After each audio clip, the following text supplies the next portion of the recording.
Hello, everybody. Today we are back discussing the history of Islam. Here you see a picture of the city of Mecca, which is the holiest place in Islam. So let's get right into the history. And in the history, we will see a little bit of a combination, like my other videos, of some of the scriptural stuff, some of the more historical things that we have records on.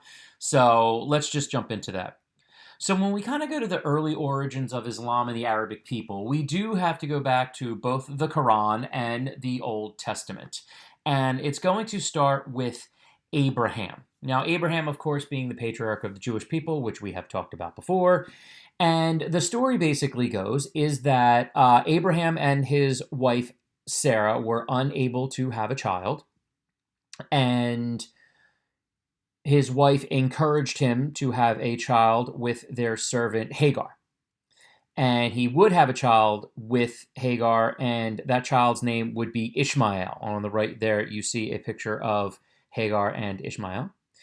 However, eventually, Sarah did have a child, and that would be Isaac, and she didn't want Ishmael around anymore. However, according to the Quran, God intervened, who told Abraham to send Ishmael and Hagar away, but that he would take care of them. And eventually they do travel down in what is believed to be the foundation of the city of Mecca, and they were running out of water, and God sent forth a well that is supposed to be bottomless today, in which they would get water. And there's a variety of other things going on, but we'll get to that a little bit later. And that well is the well of Zamzam, which is very, very important, one of the holiest places as well, because Ishmael would basically be considered to be the founder of the Arabic people, and blessed by God to survive with this well.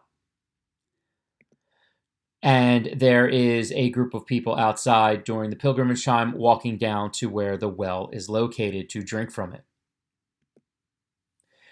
Now, this eventually would continue to grow, and then you had a group of people known as the Arabs who would settle in various areas across what is Saudi Arabia today. And the main city we're going to start with is Mecca, and that is where we are going to get the most pivotal figure in Islam, and that is Muhammad. Muhammad was born in Mecca, and when he was very young, his parents died, and he was actually raised by his uncle.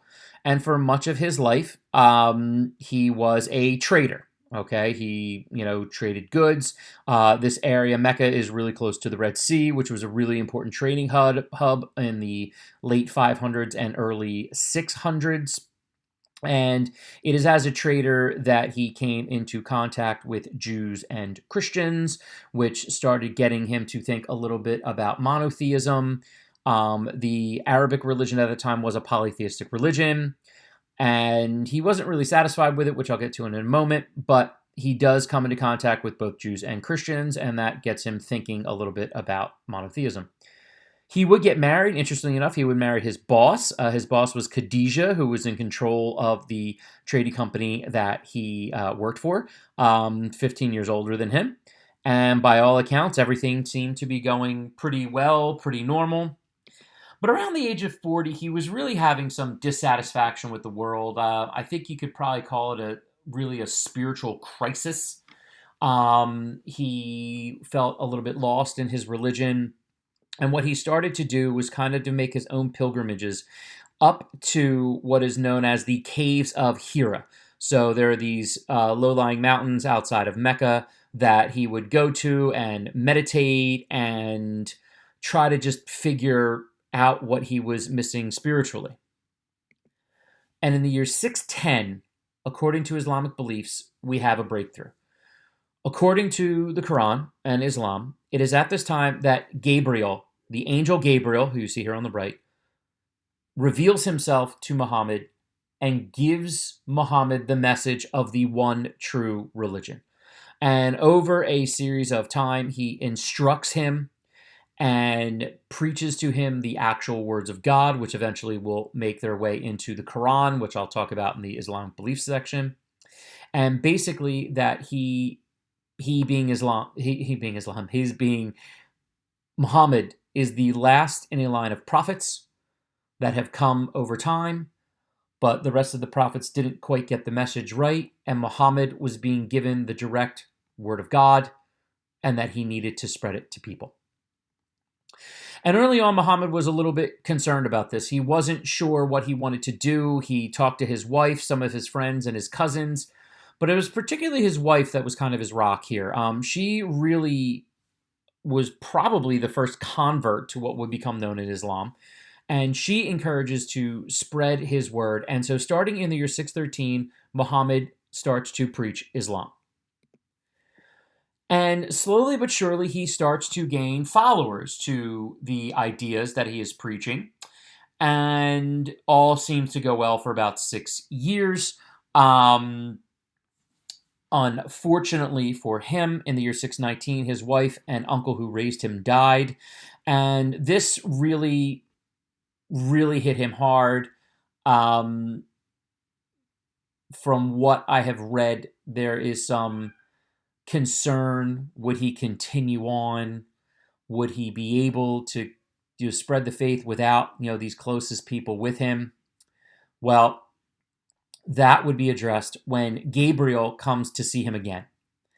And it is with this meeting with Gabriel that Muhammad goes on the Mirage, which is the name of a journey in which Muhammad will ascend into heaven. And according to Islamic belief, that he rode the winged horse Burak first to Jerusalem, and it is from Jerusalem he ascended into heaven and was in the presence of Allah for his final instruction. On the right there, you see a picture of the Al-Aqsa Mosque, which I'll talk about more in my next video. And it is in the Al-Aqsa Mosque, or not in, but it is from the site of the Al-Aqsa Mosque that he ascended into heaven. And so this is a very important place in Islam.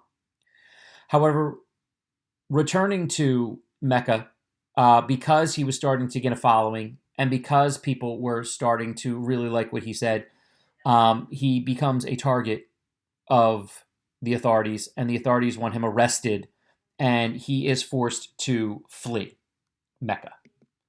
And in 622, he flees to the city of Medina, as you can see up there on the map, not too far away, in what is known as the Hijra. And it is in Medina that he eventually rises to power, converts the city, and actually becomes the leader of Medina. And this is an important difference that I want to stress about Muhammad, in that Muhammad was a political leader.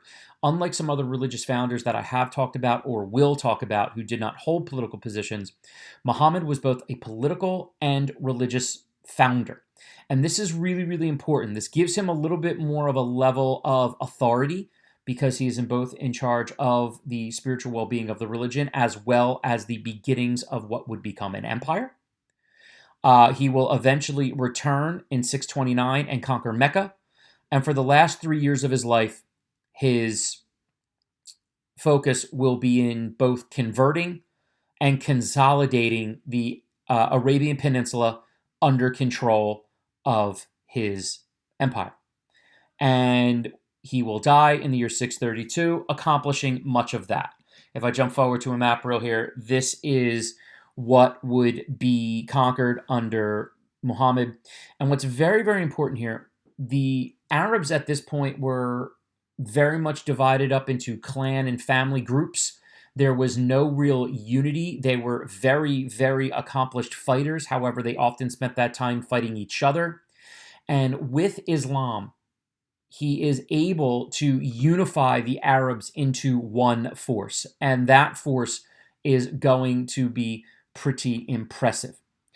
And so in a relatively short period of time, again, if we look to when he started preaching in 613, as I pop back a little bit, and then we come forward to 632, he is able to accomplish quite a bit in just 19 years, and the stage is now set for the expansion of Islam out of Arabia.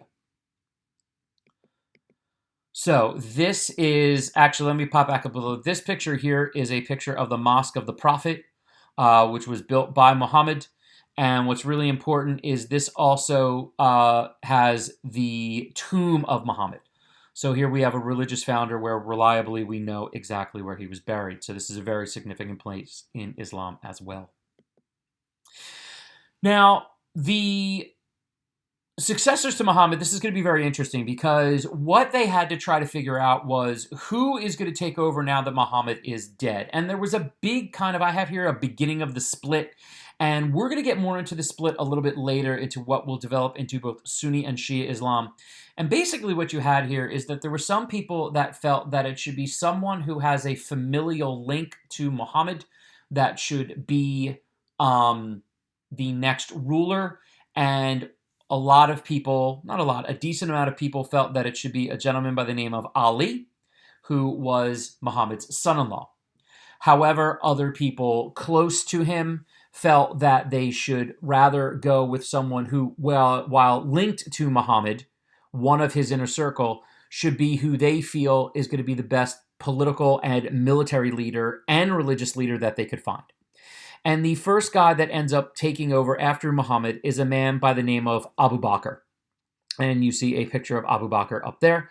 And on the right, Abu Bakr was responsible. He was only the caliph for about 2 years. And the caliph is basically the religious / political leader of this new Islamic empire. And he is going to finish up by conquering the entirety of the Arabian Peninsula. Now, eventually there will be a civil war over the issues with Ali because he doesn't go anywhere. But again, as I said, that's something that we're going to talk about a little bit later.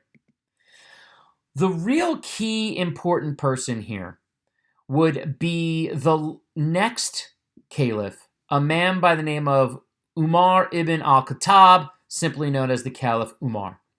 And Umar is a man that massively expands Islam into Egypt, Iraq, Iran, parts of Afghanistan and Pakistan, up into Central Asia, basically conquering modern-day Syria and Jordan, what is modern-day Israel, much of Turkey. It's just a massive, massive spread. And he is very, very important. For instance, one of the big players in this area at this time, we're still in the 600s, would be the Byzantine Empire. He is able to defeat the Byzantines at the Battle of Yarmouk, which basically allows the expansion into this part of Turkey and all through Egypt. And what starts to develop here is this idea of a jihad. Now, some people translate jihad to holy war, and it actually more is about a personal struggle of you submitting to Islam, and we're going to get that more into this, but in the belief section here. But the key thing with the jihad here is the idea that Islam is a religion that needs to be spread. And specifically what Umar was looking at is that they needed to spread it to non-Arabs. And a lot of people don't understand that Islam is a religion that is so many different types of people. Arabs were, of course, the founder, and Arabic, the language of Arabic is very important in the religion. However, it is under Umar that he really looks to, so here in Iran, over here on the map, that we are converting Persians. Here you are converting Egyptians. And later on, it's people out here in Afghanistan, and then all across Northern Africa, Berber tribes and stuff like that.